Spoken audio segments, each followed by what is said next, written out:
মুর্শিদাবাদ জেলার ইসলামপুর থানা এলাকার ইসলামপুর চক গ্রাম পঞ্চায়েতের গ্রাম সভা 2024-25 উপস্থিত রানীনগর বিধানসভা কেন্দ্রের বিধায়ক আব্দুল শৌমিক হোসেন। গ্রাম সভা মঞ্চ থেকে জমি মাফিয়াদের উদ্দেশ্যে হুঁশিয়ারি, ইসলামপুরবাসীকে তৎপর হওয়ার বার্তা বিধায়কের। এদিনের এই মঞ্চ থেকে একাধিক বার্তার পাশাপাশি হুঁশিয়ারির ঘোষণার পর বিধায়ক শৌমিক হোসেন প্রায় 38টি পরিবারকে সমব্যথী প্রকল্পের অর্থ তুলে দেন।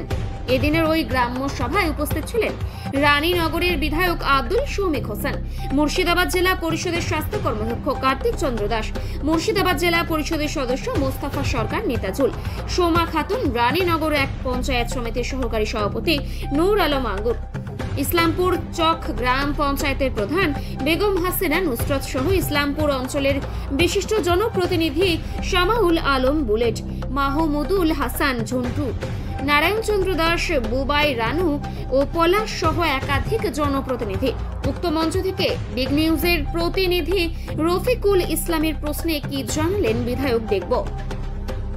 মুর্শিদাবাদ থেকে ক্যামেরায় রুবেল শেখের সঙ্গে রফিকুল ইসলামের রিপোর্ট, বিগ নিউজ।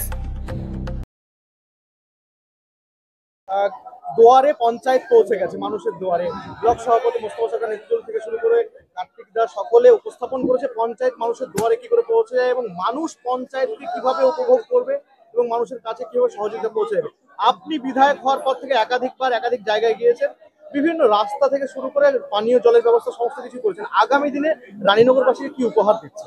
দেখুন, আমাদের মূল লক্ষ্য যেটা ছিল যে রানীনগর বিধানসভায় আমরা রাস্তাগুলো ভালো করব, সেটা আমরা কিন্তু করতে পেরেছি।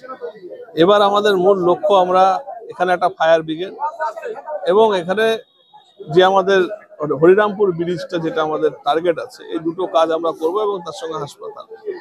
আর একটা কাজ আমাদের লক্ষ্য হয়ে দাঁড়িয়েছে, এখানে যে ইসলামপুরের গর্ব যে স্কুল আছে, high school, HCM high school, তার যে জায়গাটা জমি মাফিয়ারা তারা চেষ্টা করছে সেটাকে দখল করে নিয়ে, সেটাকে দখল মুক্ত ছাড়িয়ে আমরা একটা যেটা ছিল বয়েজ মুসলিম বয়েজ হোস্টেল, সেখানে একটা হোস্টেল আমরা করব। লড়াইয়ের কথা যদি আসে, শৌমিক হোসেন 2000 সাল থেকে লড়াই করে উঠেছে। শৌমিক হোসেন জেলার লড়াকু নেতা। শৌমিক হোসেনের জায়গায় অন্য কোনো মাফিয়ারা দখল করছে, এটা কি মানুষ মেনে নেবে বা শুনবে? না, আমরা তো শুনবই না। এবং আমি এই জায়গাটা উদ্ধার করার পর আমাদের যে MLA লাট আছে, সেখান থেকে আমরা 35 লক্ষ টাকা এখানে এই হোস্টেলটা করতে আমরা দিব। এবং আমরা যার জন্য এই জায়গাটা আছে, সেই মুসলিম বয়েজ হোস্টেল, সেটা আমরা করব এবং আমাদের MLA লাট থেকে 35 লক্ষ টাকা আমরা দিব সেখানে। আজকের কর্মসূচি থেকে কতজন মানুষকে সমব্যথী প্রকল্পের টাকা দেওয়া হলো আনুমানিক? এখানে প্রায় 38 জন।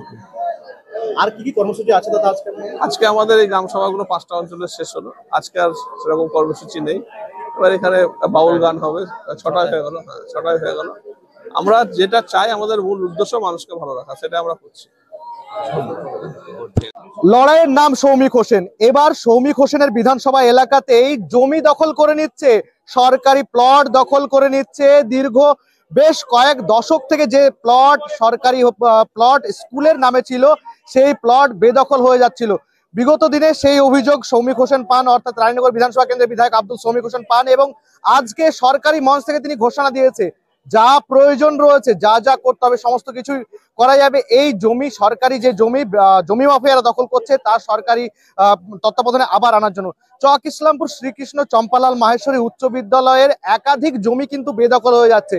ঘটনা যখন বিধায়ক শৌমিক হোসেনের কানে যায়, তারপর থেকে নড়ে বসে প্রশাসন থেকে জনপ্রতিনিধি সকলেই। শৌমিক হোসেনের নিজস্ব তত্ত্বাবধানেই কিন্তু বেদখল জমি সরকারি দখলে নেওয়ার জন্য প্রচেষ্টা চলছে। একাধিক মঞ্চ থেকে শৌমিক হোসেন ঘোষণা দিয়েছে যে জমি মাফিয়ারা দখল করে নিচ্ছে, গ্রাস করে নিচ্ছে ক্রমশ, সেই জমি উদ্ধার করতে সাধারণ ইসলামপুরবাসীকে, সাধারণ মানুষকে, জনগণকে এগিয়ে আসতে হবে। আজকে ইসলামপুর HCM হাই স্কুলের জমি দখল হচ্ছে, আগামী দিনে আপনার বাড়িও দখল করবে জমি মাফিয়ারা। ঠিক এমনই বার্তা। লড়াইয়ের নাম শৌমিক হোসেন। জেলার সকলে জানে যে লড়াইয়ের নাম শৌমিক হোসেন, জেলার লড়াকু নেতা। 2012 সাল থেকে যিনি লড়াই করে রাজনীতি শুরু করেছিলেন এবং লড়াই করে আজকে তিনি প্রতিষ্ঠিত একজন নেতা হয়ে দাঁড়িয়েছেন, জেলার উজ্জ্বল নক্ষত্র বলা যেতে পারে। সেই জায়গায় যখন লড়াই শৌমিক হোসেনের সঙ্গে, তাহলে কতটা নিস্তার পাবে জমি মাফিয়ারা, প্রশ্ন থেকেই যাচ্ছে। শুধু তাই নয়, পাশাপাশি কিন্তু সৌমিক হোসেন মহাশয় তিনি ঘোষণা দিয়েছেন এবং প্রেস বিবৃতি করে তিনি জানিয়েছেন যে আগামী দিনে জমি যখন এসএম হাই স্কুলের হাতে পৌঁছে যাবে তখন বিধায়ক যে কোটা অর্থাৎ এমএলএ লট থেকেই কিন্তু তিনি প্রায় ৩৫ লক্ষ টাকার একটি অ্যালটমেন্ট জারি করে সেইখানে যে মুসলিম ছাত্র আবাসের ঘোষণা হয়েছে সেটি করে দেওয়ার প্রচেষ্টা করবেন এবং কথা দিয়েছেন আগামী ২২ তারিখে রাজ্যের মুখ্যমন্ত্রী তথা তৃণমূল সুপ্রিমো মমতা বন্দ্যোপাধ্যায়ের কাছে তিনি একটি লিখিত অভিযোগ স্বরূপ পাঠাবেন এই ঘটনাকে কেন্দ্র করে। মুর্শিদাবাদ জেলার ইসলামপুরের ক্যামেরায় রুবেল শেখের সঙ্গে রফিকুল ইসলাম।